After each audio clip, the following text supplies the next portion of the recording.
Hey folks, welcome back to Biscuits Total War. This is Biscuits giving you another online commentary for Rome Total War. Now in today's episode we've got a 3 versus 3 on the grassy flatlands, 31k rules, as always with some all-star 31k players, so some real good players going to take part in this battle today. What I'll quickly do, I'll outline the players, outline the builds, and then we'll just crack onto it and see exactly what happens. We've got myself playing as the Scipii, the Blue Romans. I've gone for 2 archers, 12 urbans and 6 Praetorian cav. As you know, I've been experimenting with this build for a little while. And then I'm also playing up against Liondward from the old Brotherhood clan, now in the KW clan. Again, I've still got no idea what KW stands for. If you know, leave a little comment.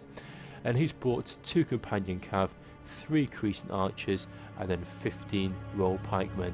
It's rare that you see Liondward using this pike army, so it'll be quite interesting to see how he uses it. Often when you bring pikes to 31k, they tend to be quite cumbersome, hard to maneuver, and it takes a lot of micromanagement to get them to where you want them to go. So interesting to see what Liondward can pull off today. Then last but not least, we've got Hanni. For you guys who don't already know this guy's been playing 31k for some time. He's a great 31k player, but when he loses, he doesn't like to lose, and he makes sure that everybody is aware of it if he does get beaten. It does have a bit of a temper, but it still doesn't prevent him being a great 31k player. This is Hanni, and he's brought 6 Praetorian cav, 1 legionary first cohort, and then the rest urbans. Bit of a weird formation going on there. I'm sure Hanni knows what he's doing, but it looks a bit ugly, I've got to say. Anyway, let's go and have a look at the enemy. So the guys that we're going up against, we've got a guy called Amos, who used to be in the EOS clan, I believe. And he's gone for exactly the same build as Hanni, so quite interesting to see how they match out. That consists of 6 Praetorian cav, 1 legionary first cohort, and then the rest urbans. Now, I know you guys like to laugh, take the piss, how I can't pronounce anybody's name. Well, this guy, I've got no idea how you pronounce his name. I messaged him on Steam, who's kind enough to come and join us. Hrxixus, I don't even know how to even start pronouncing this name. But anyway, he's a Walrus member. He's a good 31k player. Haven't seen him play online for some time, so he may be a bit rusty, but he knows the mechanics of the game. He knows the rule setting, and he knows exactly what he needs to do. And he's brought 6 crescent archers, 2 armoured hoplites, and then the rest Spartans. And then last but not least, we have got Spider Pig, and he has brought 6 Praetorian cav, the rest urbans. So let's kickstart the battle. Let's see what the opening gambits are and crack on. Now, what's going to happen? The Macedonians want to engage on the Spartans. The Spartans should be able to go toe to toe with those Macedonians because they've got some armoured hoplites, plus these guys are gold, plus they've got a shed load of archers. So they should be able to nullify each other out. These two armies are pretty much exactly, well, they are exactly the same, bar that Hannibal has put his general in his first legionary cohort, and Eos has got his general in the urban unit. But apart from that, they're exactly the same. And my army is just slightly different to Spider Pig's army. I've gone for 2 archers and boosted my upgrades and my cav, and he's primarily gone for your standard 14-6 build. Now, one thing I have noticed about Spider Pig, what he would tend to do now, he always has one little clump of 4 or 5 urbans that he uses as a reserve. Now, it's really good in this battle because you see how effective and how off-putting it can be, having this kind of clump of infantry hiding around in the background.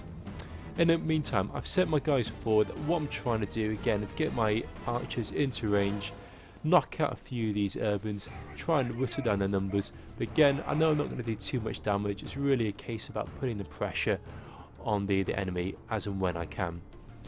Now, over here, interesting to see Hannibal go. Like myself, he's quite an aggressive player, so I'm almost trying to flank on this side, and he's almost trying to flank on this side. So we're both flanking at the same time. Which is quite interesting to see because the Macedonian player, Liondward, is going to have to play quite defensively because he can't really attack too aggressively with the Macedonians. So we've got 2 aggressive players on each flank and then a 1 kind of passive faction in the centre. But what's happening the Macedonians are moving over here to try and assist Hanni. But as they're moving across, a great little thing that the Greek player is doing, he's got his archers and he's shooting the sides of these royal pikemen as they move across. So you can see all these like dead bodies here.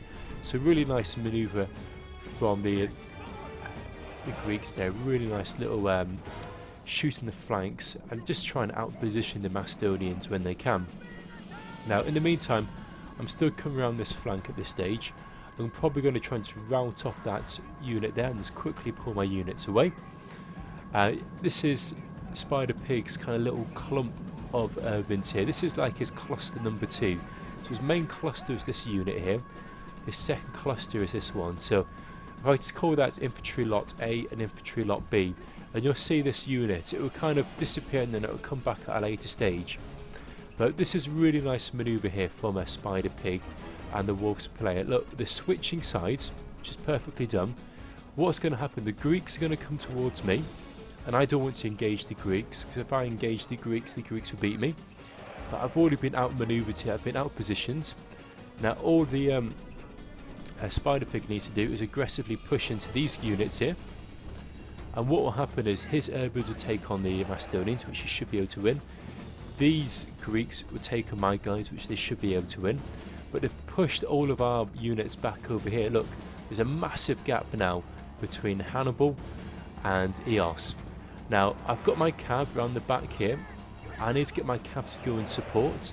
But look, I can't go this way because I've got all of these cab units in the way, plus all of these urbans in the way. Secondly, if I go all the way that way around, I'm going to be too slow. So, although if we have a look over here, Hannibal's going to do a really nice textbook style charge here. It's going to crash straight into the side of these urbans, cause a lot of panic, cause a lot of routing. But just check out it. Look, here comes Spider Pig's cab now. It's going to send all of his guys down here. Now, I wanted to get my my units around the side here, so what I did, I pulled them around here, and I'm going to try and go for this little gap. All I want to try and do is get away from these royal pikemen, so these Spartans, and push my guys over here, and I want the Macedonians to come and attack these Spartans. But in the meantime, poor Hannibal here, been absolutely double teamed. Yes, he was going toe to toe with Eos, the other Julii player, but once Spider Pig, threw in his Praetorian cab, there's very little that Hannibal could do.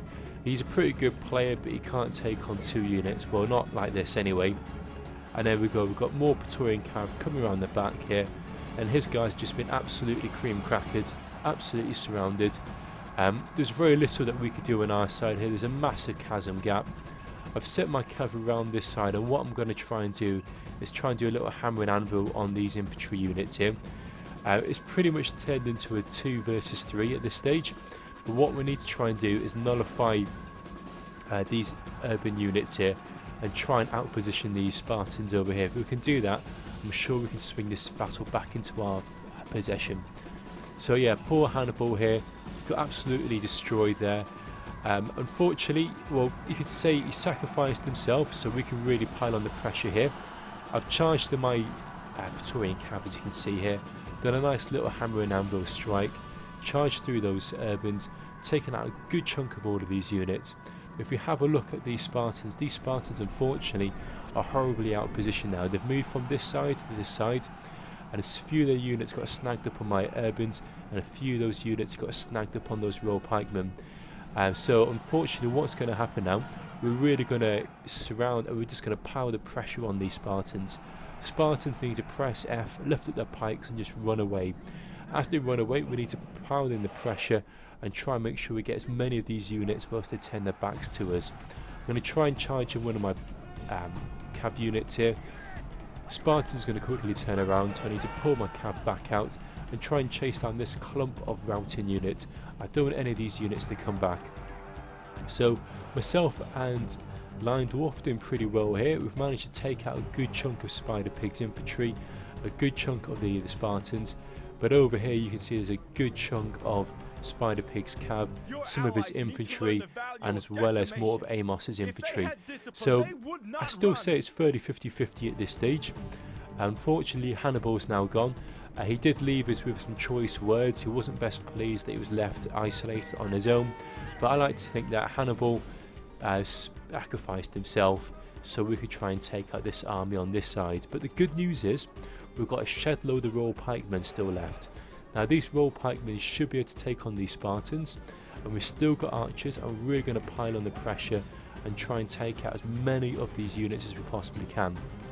Now my cavs come to this flank. What should have happened, Spider Pig should really charge in all of his cav over here to this flank and really try and mirror to my cav here, because if he'd taken out my cav, that would have given him more options to really outmaneuver us.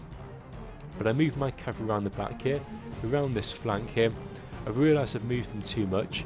I'm now going to move my urbans around to this side here, and what I want to try and do is take out this Julii general. Julii, I've got one general there, they've got another general there, and the Greeks have got their general here, so they've still got 3 generals.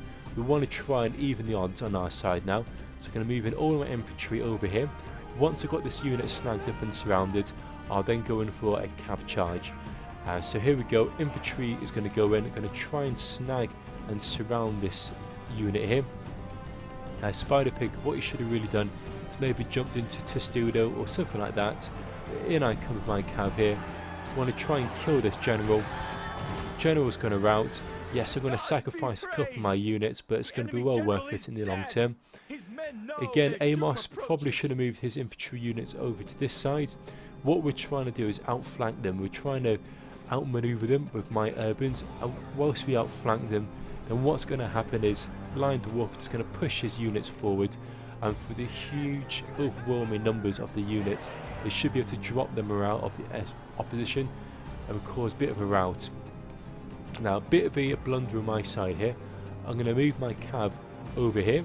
That's going to leave all of my infantry isolated, so Spider Pig's going to go in with a cav charge. It's going to charge straight into my urbans here. It's going to do a lot of damage here. It's going to cause a few little routs. Thankfully, my general is still nice and safe here. I was going to charge in my cav here, but there's nothing much I can really do. Spider Pig's managed to outmaneuver me on that side. Now Amos has come over here, so now they're winning this side of the flank. Myself and Liondward are now going to pile on the pressure onto this flank. So you can see exactly what we're doing. If one flank starts to weaken, pile the pressure on the other flank. If that flank starts to strengthen, then less the pressure there and push it on the other side. So it's constant like a seesaw. What we're trying to do is just outmaneuver them, and whilst we're doing this, at the same time we're keeping all of these Spartans snagged in the centre, because these royal pikemen will be able to munch through these units. They're well supported of all of my urbans in the centre here. My generals here, he should be nice and actually, bit of a blunder here. My general's a bit isolated. I'm probably going to try and tuck him in over there, pull him away from all of those units, and just let these royal pikemen just hold their ground against all of these units. As they hold their ground, I'm now going to push my units around to this flank, and here we go. We're going to nicely surround these guys. Yes, we don't have any cav units anymore. Sacrificed my cav over here to buy us a bit of time so we can come around this flank here, pile on the pressure from all of these archers.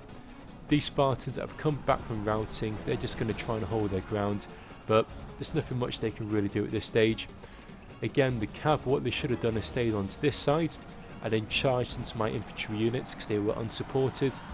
There's very little they can do now. They're going to try and finish off that flank, but we've already won this flank here. We're going to cause that legionary first cohort to rout. Although I'm not actually engaging many units, I'm just charging my units in.